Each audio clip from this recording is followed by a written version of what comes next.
Ginakilala ang Bombo Radio Philippines bilang Best Radio Network sa prestisyosong Pro Patria Journalism Awards. Isa ka programa sa pagkilala nga ginahatag kada tuig sa Rotary Club of Manila.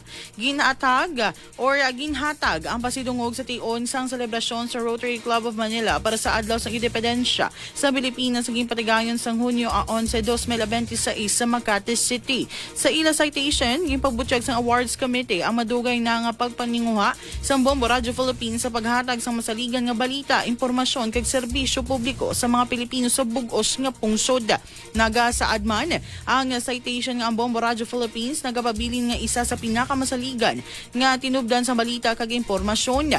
Kaging pasidunggan ang mabakod sini nga presensya sa mga probinsya kag mga programa nga nakasentro sa komunidad nga padayon nga nagahatag sa madali kag importante nga balita kag serbisyo publiko sa ordinaryo nga mga Pilipino. Ginkilala man sang award ang importante nga papel sa Bombo Radio sa tion sa mga bagyo, kalamidad kag emerhensya nga sa diin ang mga estasyon sini ang nagabulig sa paghatag sang kinahanglanon nga impormasyon kag pagpanalipod sa kaluwasan sa mga komunidad. Sunod sa citation, nakapatukod ang Bombo Radio Philippines ang maayo nga dungog sa serbisyo publiko kag matudtuod nga pagkabaka sa mga komunidad nga ilag na serbisyuhan ganita kos gid ini sa amo nga pagkilala.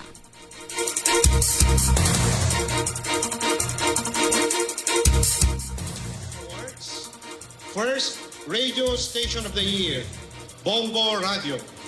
Rotary Club of Manila Pro Patria Journalism Award. This certificate of recognition is presented to Bombo Radio Station of the Year. Bombo Radio Philippines has remained one of the most trusted sources of news and information.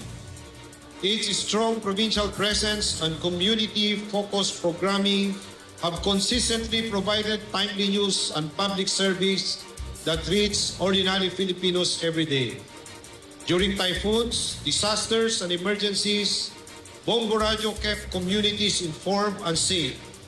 Over the years, it has built a reputation for public service and genuine concern for the communities it serves. Its long-standing commitment to responsible and meaningful broadcasting makes it truly deserving of the Rotary Club of Manila Pro Patria Award as Radio Station of the Year. Presented during the club celebration of the Philippine Independence held Thursday, June 11, 2026. Ina ang announcement sa pag-award sa Bombo Radio Philippines. Ang Pro Patria Journalism Awards isa sa pinaka ginabantayan ng mga programa sa pagkilala sa larangan sa pamamahayag sa pungsod. Ang termino nga Pro Patria ay sa kalatin nga pulong nga nagakahulugan sa para sa pungsod nga nagapakita sa katuyuan sa award nga pasidungga ng mga periodista nga organisasyon sa media nga nagapabilin sa kamatuoran, nagapabakod sa demokrasya, nagapalapnag sa pagkamakabayan kag nagaalagad sa nasyon pinaagi sa responsable nga pamamahayag.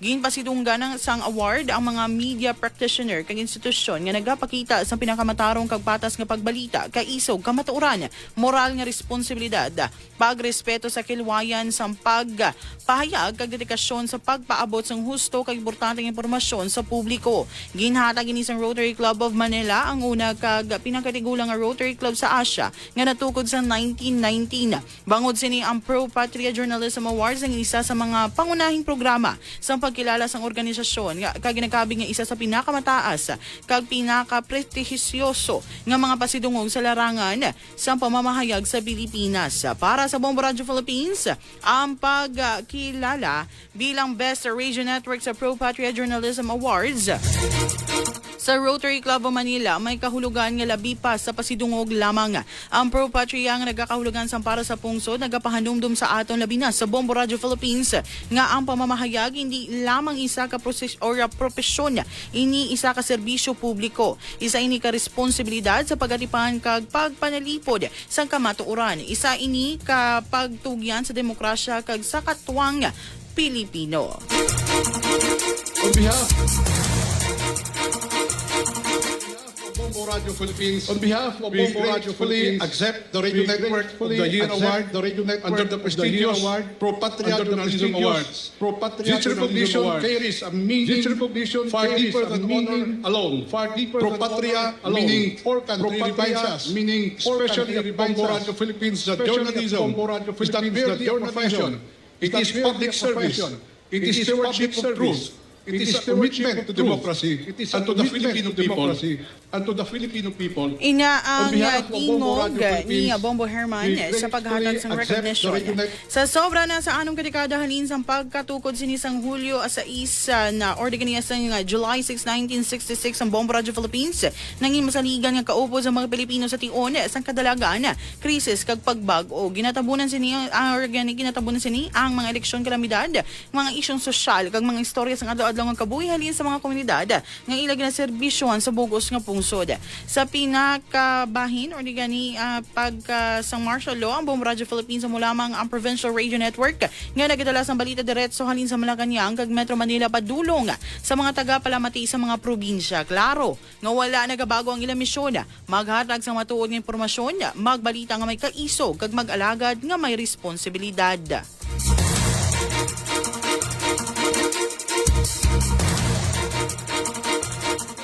Decades since its founding on July 6, 1966, Bombo Radio Philippines has been a trusted companion of Filipinos in times of triumph, crisis, and change. We have covered elections, a lot of events all over the world, in the Philippines, and during the height of martial law, the network was the only provincial station that carried events in Metro Manila to the provinces. Our mission has always been clear: to inform truthfully, report responsibly, and serve fearlessly, that many of our people have died in action.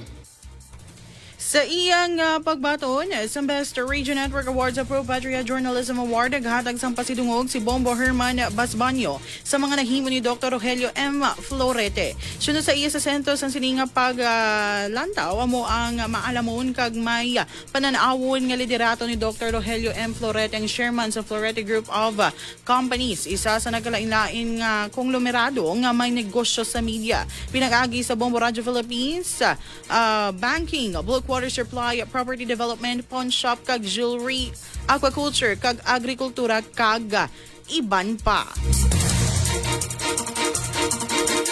At the heart of this journey is the visionary leadership of Dr. Rogelio M. Florete, the chairman of the Florete Group of Companies, a diversified media, with business interest in media, of course, through Bombo Radio, bulk water supply, banking, bulk water supply, shop and jewelry, development, pawn shop and jewelry, many others, agriculture, and many others. Dr. Florete, as I said, because he was the man who really made, because he was the man who really made from the small network from the provinces into Dr. Florete has not been recognized. Dr. Florete has not been recognized as a pillar of Philippine broadcasting, a true captain of industry, by the Philippine Chamber of Commerce and Industry, by the Philippine Chamber of Commerce and Industry, as well as the Lifetime Achievement Award of Pilipinas, whose contributions have shaped the landscape of radio journalism in the country. At the heart of this journey is the visionary leadership Apang labaw pa sa pagkilala ang pinakadako nga panublion ni Dr. Florete among kultura nga iyaging patukod sa sulod sang Bombo Radio. Isa ka kultura sang disiplina, integridad, pagkamaaluan kag serbisyo sa publiko.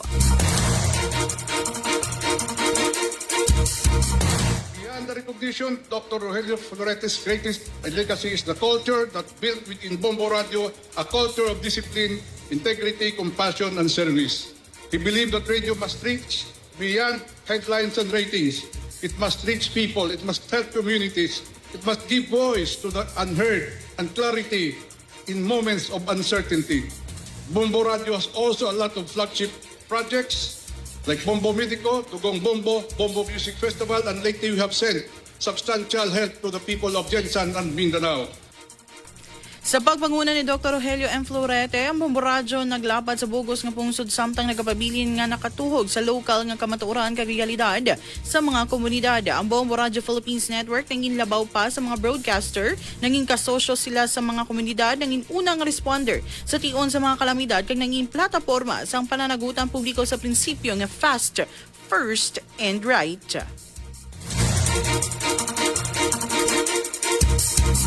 Under his leadership, Bombo Radio expanded across the country while remaining grounded in local realities. Our network became more than broadcasters.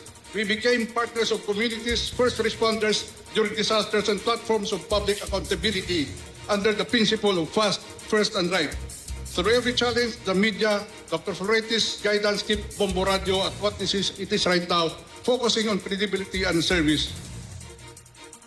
Ang sining Radio Network of the Year Award amo gani hindi lamang para sa amon network kundi isa man kapag kilala sa dedikasyon sa amon chairman nga si Dr. Rogelio M. Florete, ang amon kapitan sa industriya suno kay Bombo Herman Basbanyo. This award, the radio network, the radio station, radio network, the Year Award, therefore belongs not only to our network but also a recognition of the dedication of our chairman, Dr. Rogelio M. Florete, our captain in the industry. He is, by the way, 86 years old right now. That's why I think it's an opportunity for him to be given this tribute at a big and very important gathering like this. We also thank the Rotary Club of Manila, the first and oldest Rotary Club in Asia, for upholding the values of ethical journalism and nation building. As we accept this award, we renew our commitment to the ideals embodied by Pro Patria Journalism Awards, which are courage, integrity, patriotism, and service to the Filipino people. And Easternations, that's the latest today, June 12, 2026. For more news and information, visit www.bomboradio.com. For Star FM, top of the hour news, this is Star DJ Uno. Philippine Standard Time, 14 minutes after 9 in the morning. The top of the hour news on Star FM.